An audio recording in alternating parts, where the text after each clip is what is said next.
What's up, y'all? I'm Alan Hain, the Lawn Care Nut. Thanks for coming back for yet another week. So today is gonna start my project of putting in yard drains and French drains over in Frankenlawn Side Yard 2. I'm not sure how many videos I'll break this up into, but for sure we're gonna have an initial one here, which is gonna be like all the prep work and stuff and all of that. I've actually drawn some sketches, not like really nice drawings. These are more like working sketches, but I'll show you those so I can kind of talk you through the thinking of what I'm doing and why I'm doing it. Now I'll tell you, I'm not a drainage guy. I've never done this before. I am learning exactly the same way that a lot of you guys do is, which I've just watched a ton of YouTube videos, enough to where I've gotten confidence now where I can actually perform the work and I'm gonna go for it. So this isn't a video where I'm trying to tell you how to do things, even though it might sound that way. What I'm actually telling you is, here's what I've learned and here's how I'm doing it. And then if you look in the comment section below, I'm sure there's a ton of experts that will verify if I did something right or if I could have done it a different way or if I totally am just off and, you know, am destroying my house, which I don't think we're in any danger of that. These are just yard drains. And before we get too far, I do want to give a shout out to Chuck from Apple Drains. If you Google search anything to do with French drains on YouTube, that dude shows up. Such a nice guy, man. He's like giving DIYers all kinds of great advice and saying, you can do it, I know you can. I mean, I really appreciated that as a viewer, and it really gave me confidence to go ahead and do this work and realize that it's a lot of physical labor, but it's not really like technical work. All right, so with that, what I'm gonna do now is I'm just gonna walk you through the strategy. Then I have a buddy coming over. I'm gonna hang with him for a bit, and then I'm gonna head to my local Lowe's and get my stuff that I need to get to start these drains, and we'll see how far along the line we get. Okay, so this is the Frankenlawn side yard. It's about 2,500 square feet total, and if you guys remember from all my videos in the past, I've talked about this was the area that I actually had the worst Bermuda St. Augustine competition going on. It's also where the torpedo grass started. By the way, the torpedo grass is now all the way on the other side of the house. It literally will burrow underneath your house. I'm not kidding, it is everywhere, but this was the area that was the worst. And we're actually gonna be doing some special things here for Halloween that I'm not gonna talk about now, but you'll see them in a couple days. So because it's a Frankenlawn, it really affords me a lot of flexibility for my Halloween domination, so you guys will have to wait and see that later. All right, so here we are, and I don't think the wind is gonna be too bad here, but you can see my Alexander palm there, it died. So it's gonna be coming out, but we're gonna leave it there for now. But you can see I do have all my utilities marked. I called 811, which is what you do here in Florida, and they come out within a couple days and they mark everything. So, and then up here, this is my Frontier cable. This is the one I know about. This comes out of my house, and it goes around here. I was here when they buried it, and it goes all the way around the back. So that's my obstacles that I have to be concerned about. All right, next there are essentially two areas that I'm gonna drain out. I'm gonna drain out this area over here, and I'll show you why, and then I'm gonna drain out this area over here. This one is the one I'm gonna tackle first. This is the one I think that's gonna be easiest, but this is also the one that's causing most of my problems. So I'm gonna do that first, and then that one second. So let's go over here and look at this one, and I might throw the sketch up too so you can see it. And this pool pump's running over here, so I don't know how much this is gonna affect the audio we have going on here. This right here is a channel drain, and what it does is it keeps the patio drained, and it goes all the way around the outside of the patio, and it's actually sloped a little bit back that way, so that way when the water from rain or whatever, or I guess from pool splashes comes, it goes into that channel drain, and then it's directed down and off the patio. It also will drain at this end too, so eventually I am going to have to do some drains over there because we are having some challenges. Different challenge over there, we'll mess with that later. But back to this side here, so what you'll see is this channel drain, it just completely just drops off right here, and all that water just flows all the way down the side of the house there. So what ends up happening is all of the water, or at least 50% of the water from the patio, goes right out that drain. It's coming right down through here. And then what happens is, I never thought this would happen, but yes, torpedo grass. I keep mentioning this, look. This is torpedo grass. So that water comes off of that channel drain. By the way, there's water that just comes off the patio in the corner there too, and it all comes down. But what I didn't realize was that this curbing right here would actually stop the water from coming out into here. I thought that the water would kind of go underneath, and I guess some does, but what happens is when you have a ton of rain, there gets so much saturation in the ground that that water can't go underneath that curb. So then what the curb does is it ends up directing the water all the way down here. And then what happens is it pools right there because that's a low spot. And so this is the second half of what we have to do, but I'm gonna go back up real quick and talk about the other half first. So that's just where we get to here. So the plan is this. All right, let's see if we can get this to show up well. So first of all, you know, I always talk about property mapping, you gotta have it. So this is where we're at, over here, section 4. And like I said, it's 2,500 square feet. Now, a lot's going on here, as I mentioned, in Halloween domination, but there's a lot more going on here in the future, to the point where very soon I'm gonna be real low, but that's coming up. Okay, so here we are again. I'm back up over here. In this drawing, the pool's not in there, but I'm back up over here on this end of the house. So what you have here are two different plans, kind of. Again, this is that patio that I showed you right here. So I have a plan that I was gonna start with and a plan that I ended with. And that's important to know, and we'll talk about that as I kind of walk you through it. But let's just go to what I started with. And the idea was I was going to put a catch basin underneath the channel drain that would just grab all that water and take it down through here. And then I was going to have a French drain right here. And the idea of the French drain was to grab water coming off the patio, but also when this area got saturated to grab groundwater, and the idea was to take that all away. So I hope that I am using a French drain for the right reason, and I'm going to explain what a French drain does here in just a second. But either way, that was the original plan right there, right? Just one catch basin into a French drain. The French would end here, and then it would just be 4-inch, corrugated out of here. It wouldn't need to be French drain down here, but just to take it out. So pretty simple, right?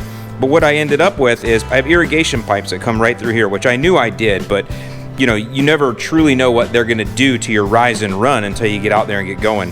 So because of that, I actually had to move the catch basin here, and that's a much better plan anyway, because now water that drains off the patio actually has eligibility to go into that grate, whereas before, if I would have put it up here in the corner, it wouldn't. The only thing that would really catch in there was what was coming off that channel drain. Now that I have it here in the middle, it's actually going to catch surface runoff from the patio. And again, I hope my French drain will also catch some of that and take it off. And then what I did here is I just kind of directed a single pipe, and it sits right at the base of that. That's not done yet. I still have to do a little bit of stuff in there at that connection or that union, but you'll see that in a minute. So either way, now let's explain what a French drain does.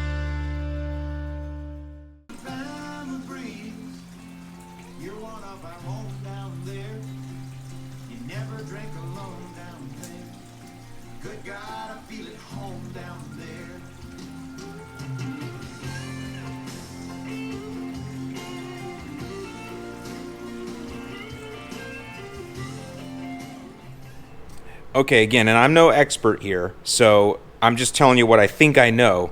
Comment below if I'm wrong, but the idea here is, this is just something I drew here. So a French drain versus a catch basin. So a yard drain or a catch basin, a catch basin also catches water from something else. But either way, these surface drains are meant to grab surface water. So as water runs across the top of the ground, it goes into this drain. Pretty simple, just like you see in the streets. Those are street drains, those are surface drains.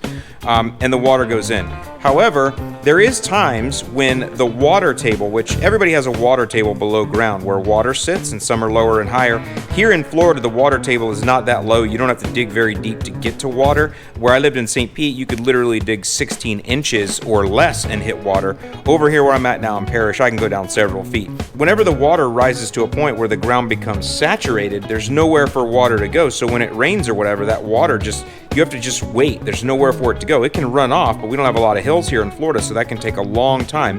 And that water just sits in that ground. It just sits there. So what a French drain does, because it's perforated pipe, it's got holes in it, you put that below ground, and now that water that's sitting below ground finds its way into that pipe and then is taken away. So what the French drain does is it drains this groundwater that is saturated in here that you want gone. It allows that water to escape. Otherwise, it just has to sit in the ground. So that's what a French drain does, is it takes away below ground water. Now the key is, obviously, it has to be going downhill. It doesn't have to go downhill super steep. In Florida, we don't have that.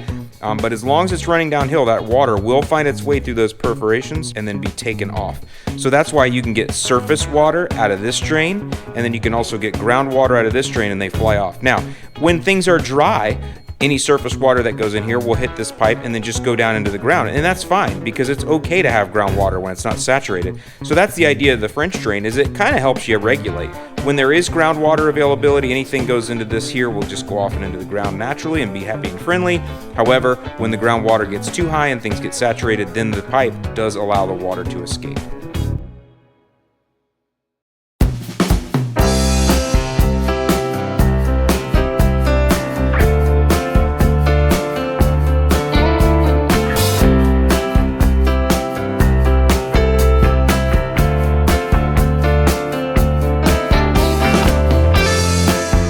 Okay, so let's talk about materials. And again, I've got two sections that I'm doing, but this video here, we're only talking about the first section up there, which is by the patio. So these are the materials that I got for up there. The first thing was, you'll see the French drain I got is something called Easy Drain. And basically what it does is it gives you the 4-inch corrugated pipe, all of the gravel and all of the wrap, except for instead of using gravel and wrap, you've got some sort of poly peanut stuff in there that they use, and then they wrap it for you. And what this does is it gives you a 10-foot section that is super light, easy to carry, and you don't have to buy a bunch of gravel and all kinds of other stuff. So it is a 100% convenience factor. I think it's probably 3 times the cost though. It's $50 for a 10-foot section, but well worth it to save the time and the hassle in my mind. The catch basin kit was $40. And then I got 100-foot of solid corrugated 4-inch pipe, and I got that because I've got other areas to do too, but that was $70 for 100-foot. And then when I had to change my plan in the end, I bought an additional 12-foot Benda drain, and that was $12.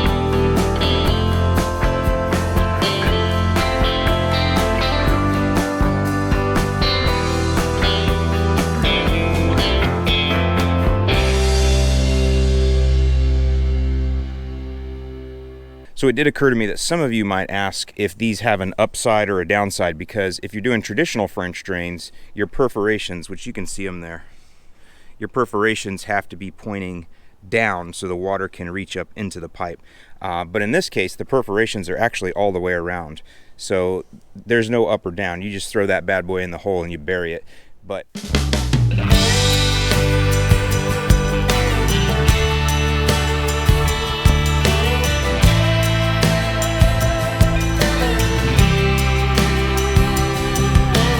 you can actually see these stepping stones that are right through here, how dark they are? That's algae or whatever that builds up on them because it's constantly wet in here. Especially this one, look at it. See, this one off to the side a little more, not as bad. This one came from up here, but this is the worst one, and you can see that's all just mucky buildup from it being wet all the time. So that tells me that I'm on the right track here, that the water must just sit in here or something. I really do. I think this is causing 75% of my problem. When I go down here, I think 75% of the problem is being caused from the water that's coming all from up there.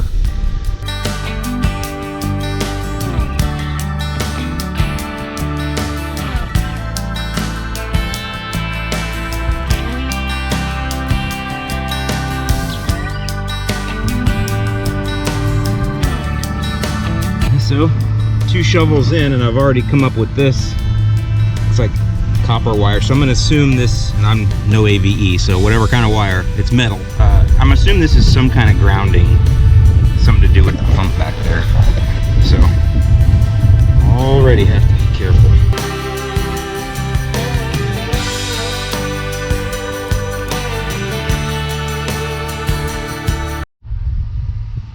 Ruh-roh, what is this? What have we unearthed? One thing's for sure, we cut it. Whoa. All right, I ain't got no time to bleed. Coffee break.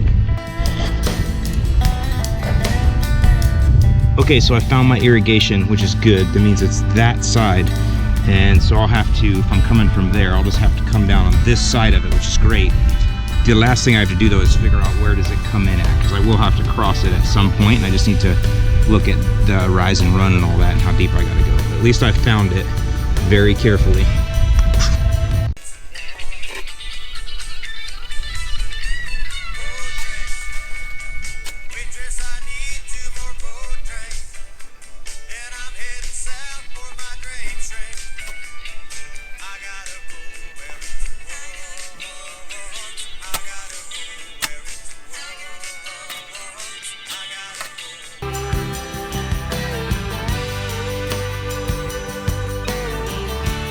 Okay, so you can see behind my head there, I have discovered where the irrigation comes in, and unfortunately I've just also realized that there's no way I can go underneath it, because that's going to cause me to go way too deep. So this is where I'm going to drop back and punt. I'm going to go ahead and move my catch basin and drain to the middle there, and then I'll have to go back to Lowe's to get some Benda drain to go up to receive the channel drain water. But then I'll just take that French drain, push it on out the other end, end in the corrugated, and down to the pop-up emitter.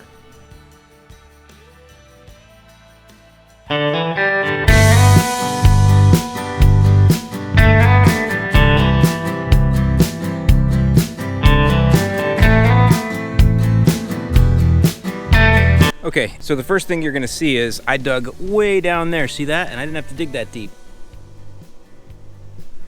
So that's a lot of extra dirt, but let's just tell you what happened is my biggest concern was over there, and I was gonna put the, as you saw, I was gonna put the drop box or whatever they call that thing, the catch basin over there. But what got me was these irrigation lines being so early in the run. I was gonna try to go under them, but that caused me to go so deep so early that by the time I ended up out there, I mean, I'm digging to China pretty much. I mean, you can see how deep we are here. Where are we at here? I don't know. Oh, to the grade, 16 inches maybe. I don't know. And I was gonna have to keep going deeper through here. Once I got out there, I got some fall finally. It's Florida, so we don't have much. But I was just like, geez, man, there's gotta be a better way. But so you can see I dug pretty far already. So now what I'm gonna do then is I'm gonna put the surface drain here. I didn't wanna do that because the gate's right here, right? But what I'll do is I'll put a stepping stone over top of it, and it'll still drain fine. It'll catch whatever comes off here. So I'll put that drain there. And then what I'll do is I'll get some bin to drain, because see, if I go above the pipe here, if I go above the pipe, I actually am okay from fall up there. I did some, you know, quick looks with a 3-foot level eyeballing, but I got plenty of fall. So from over there to this, I have enough fall, so I can get some bin to drain for that. And then I'll have this catch basin here, and then I'll pick up, and this is where my French drain will go from here on down, and that's fine. I wanted the French drain ideally to start here, but that's not gonna be possible now, so it's gonna start here. This drain hopefully will just catch anything that comes in this way. Either way, lots of work, but hey, it's always easier to refill something than it is to dig more, let me tell you. And I'm not quite done down there, so I didn't actually over dig down there.